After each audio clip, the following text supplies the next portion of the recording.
I'm the General Manager of Bioforce. We were started 23 years ago, taking over from what was plant and food, back then was crop and food, to take over there in secretary to make a big push on and make New Zealand's horticulture a bit greener. And it's been a lumpy road, but it's onwards and upwards and improving every year, thankfully. So we started off with just 2 staff, my father and his business partner. Now we've got a team of 10 that work every single day of the year. I usually get Christmas. To produce more than just the original 2 products that we started with. We now have 3 different parasitic wasps, 4 predatory mites, a little fleet of nematodes that we represent from Germany, a few true bugs, so ladybirds and lacewings and pirate bugs, and a few more things that are being developed out the back cupboard that are being used in some big national trials at the moment. Amongst helping get a lot of trichoderma and beneficial bacteria out into our food production. So everyone often wonders what my typical day is when I'm working producing bugs. So I spend a lot of time playing with aphids and checking whitefly, probably a lot more whitefly than everyone's used to dealing with, and counting predatory mites and all the hairs that are on their back. Oh, goodness. Because the only way to identify a predatory mite exactly is by counting the hairs on its back. That is how their taxa works. So you can see people make these lovely sketches which look almost nothing like what you see in the microscope. So it's a bitterly painful job, but especially when they're trying to run away from you all of the time. So this I will email out, so don't even think about trying to read that, but people wonder what integrated pest management is. It's coming up a lot more in horticulture in New Zealand, and it's incorporating all of the tools that we have available to us as farmers and growers to manage our pests and pathogens, not just simply focusing on chemicals, which a lot of growers and farmers do. So a lot of people think, yes, we're an organic company, all of the products we produce are organic. 97% of our customers are not organic and don't ever really intend on being organic, and that represents more than 99% of my volume. So you might think parts of this presentation seem pretty pro-chemical. Remember, I breed bugs and I am very anti-chemical, but there is a lot of scientific reasons why people prefer integrated pest management rather than organics, and I'm hoping some of the brief science in here that's not normally in my presentation will touch on that and cover that. So integrated pest management is the strategy of dealing with all of our pests, but you need to, instead of taking out your broad spectrum insecticide that's going to kill everything under the sun, you have to do a little bit more work. So you need to know what pests you're dealing with. You need to think about ways that you could prevent them from happening. So taking a lot of ideas actually from permaculture and things like that of how can this not be a problem in the first place? And setting up some monitoring routines with your staff so you actually know how many are coming, what's coming, and setting up thresholds to know when you should actually react to these pests. If you have 1 whitefly in your glasshouse, you probably shouldn't do anything. But if there's 50 on every plant, you might want to think about doing something about now or 6 months ago. Then tying all of these solutions together as part of your plan of attack so that you're not having to rely on the worst chemicals under the sun. So we here we're representing biological control, which is usually the first mode of attack, along with preventing the problems. So that's using predatory mites and insects such as this ladybird. Usually people consider putting up netting as a second priority than using bugs, because it actually causes other issues. Once you put fine netting over your plants, you're actually harbouring a lot more fungi, and you're going to get a lot more disease, limit the light, and it makes it so unnatural, and you're going to get a lot worse yield. So that's really as a last resort. Setting up traps, spraying if you really need to, and we hope no one ever gets to the point where they need to burn their fields to start again, but clearly that man has got to that point. But in organic farming, it is actually starting to become a little bit more of a practice to burn the fields as a way of controlling weeds, so that they don't need to use glyphosate. So although that looks pretty extreme, and it does look a little bit scary seeing a tractor going along with flamethrowers pointing down at the earth, there is some rationale behind it, and it is probably actually a better way of doing things. So people often wonder and come to me and ask, well, why integrated pest management? I seem to get along with things all right now. Well, frankly, if you've come to speak to me, you're probably not getting along with things all right. People always come to me with doom and gloom. I'm there to save the day. So why people should think about integrated pest management in a proactive sense is actually you will get an improvement in yield. If you are spraying your crops routinely with anything like neem oils or synthetic pyrethroids, all this is actually more like putting your plant through chemo. Things don't thrive in chemo, they come out better at the end, but through that process they have not done well.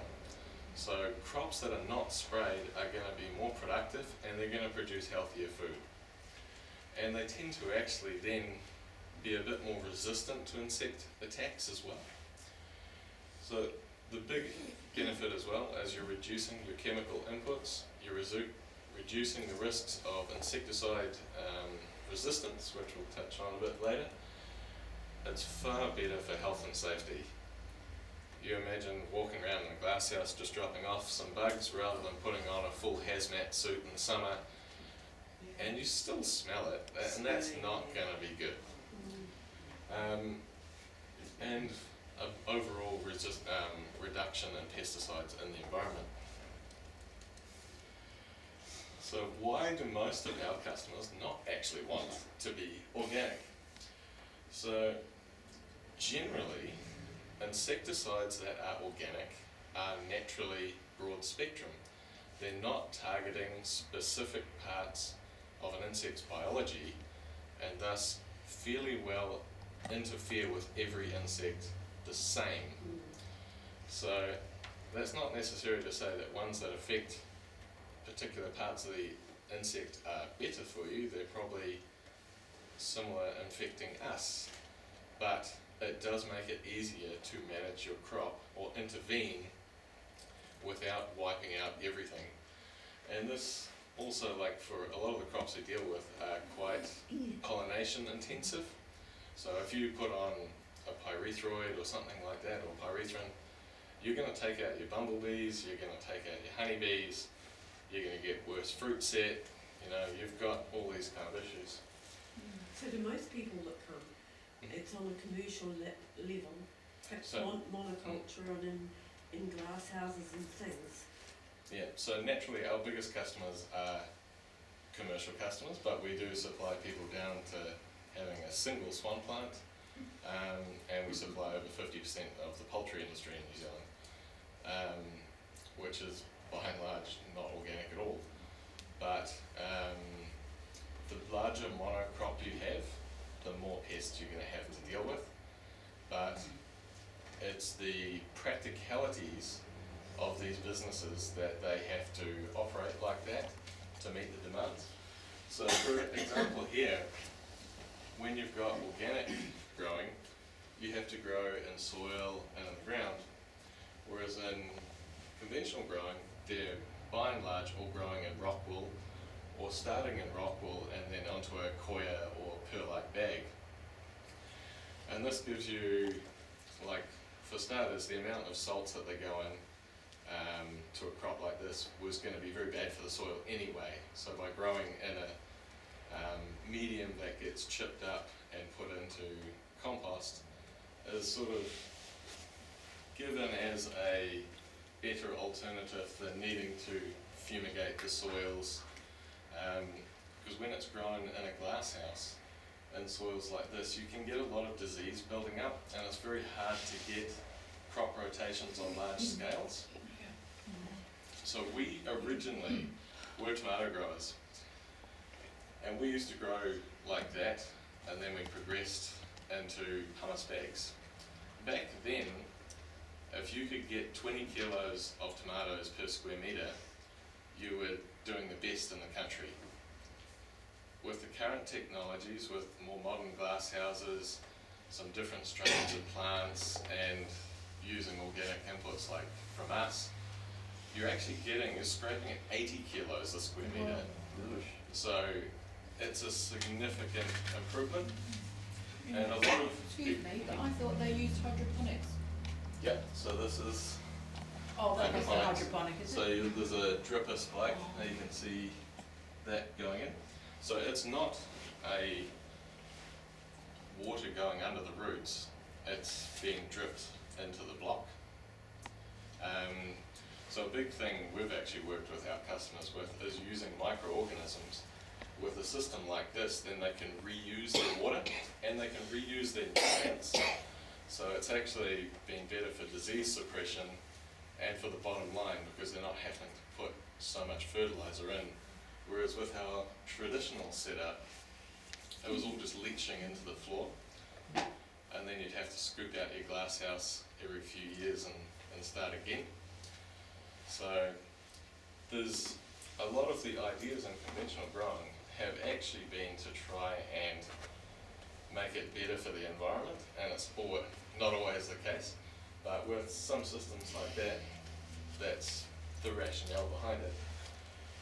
And then there's a lot of our big corporate growers that it is simply just the cost of certification, and organic products shouldn't cost to be certified, but they do need to be.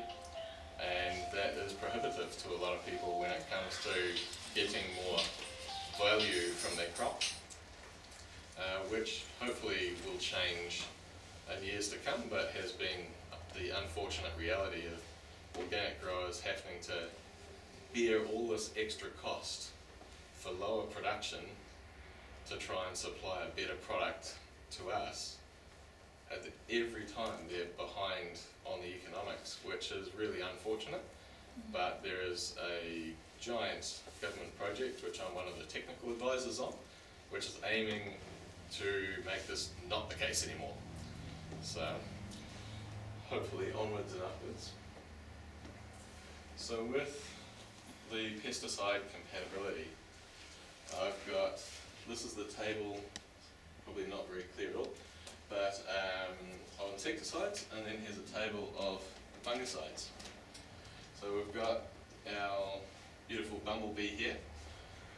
A red means it's fairly well not compatible with the insect. The green means she's good to use, and yellow and orange is kind of, there's going to be a 50 to 75% reduction of population. You can see the organic ones. There is some compatibility there. There's quite a few red ones compared to the not organic insecticides. This is a little bit biased because this is looking at the IPM friendly chemicals. If you think about what some growers use, say onion growers use, none of that would be on their list. They would be using things that are far worse than that. But, and in the middle here is actually, does anyone know the product Yates Success that's been stocked in Bunnings as an organic pesticide? Is it familiar with anyone? No? Okay. Oh, familiar with you? Is that the bacteria? No. So the Bactec and bug is actually a bacteria, and that's all good to use. Success had been quite a commonly stocked insecticide in garden centres, and it's quite unique in the fact that it can actually be organic and it can be not organic, depending on what the solution is made from. So naturally, the organic one, they charge a fortune for it. And the not organic one uses a cheaper solvent, which is not organic. So that's the one where most growers will go for. It's actually quite an interesting product. For the most part, it is actually friendly-ish with most insects, except for ladybirds. But there is quite a decision-making process that goes on with growers when they actually have to resort to a chemical. That how is it going to interfere with other things that might be helping me in my crop? In the fungicides section, I've got sulfur versus a selective fungicide, and you can see actually sulfur as a dust or sulfur as a spray or as a smoke is actually very lethal to a lot of insects, and we're trying to prevent growers from using that, and that's where a lot of bacterias and trichodermas can be used in sulfur's place. I didn't even want to put copper on there because I'm sure you all know how good copper is for the soil, and that's one that we're bitterly trying to remove from New Zealand horticulture. So insecticide resistance in New Zealand is extremely underreported, and here is the 10 most resistant insects in New Zealand horticulture. Most of them are horticulture pests, and then there's the blowfly that is very common in households and attacking sheep and cows. Trilodres virgorium, or the greenhouse whitefly, has not been reported at all in New Zealand as being resistant to any pesticide, which is surprising when you could ask any commercial tomato grower what doesn't kill whitefly anymore and get a list to get from Auckland to Hamilton with things that no longer kill whitefly. So whenever you look at these databases, you're only seeing the absolute tip of the iceberg. Greenhouse whitefly is considered one of the most resistant pests on earth, and yet we have not reported to our authorities any cases of it.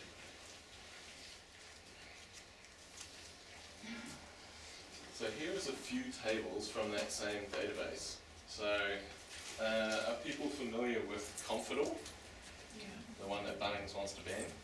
So this is Confidor, what has been reported as resistant to that through research through New Zealand. So you've got 26 common horticultural pests have been completely resistant to Confidor. So when people tell you, I need Confidor to grow my crop, you know they are talking rubbish. Yeah. You do not need it. But the other products on here are Success, which is the organic one. So that's already got 30 insects that are resistant to it.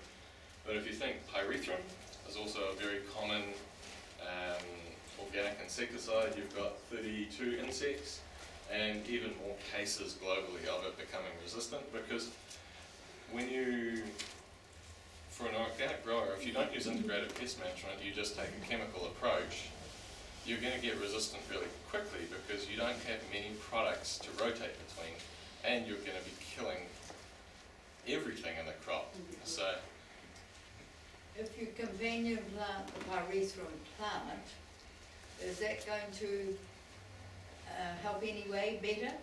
no, so I will touch a little bit on companion planting later on in here. From our experience, plants which people say repel insects have not been useful at all in any commercial sense, but plants which attract insects and let there be life become useful.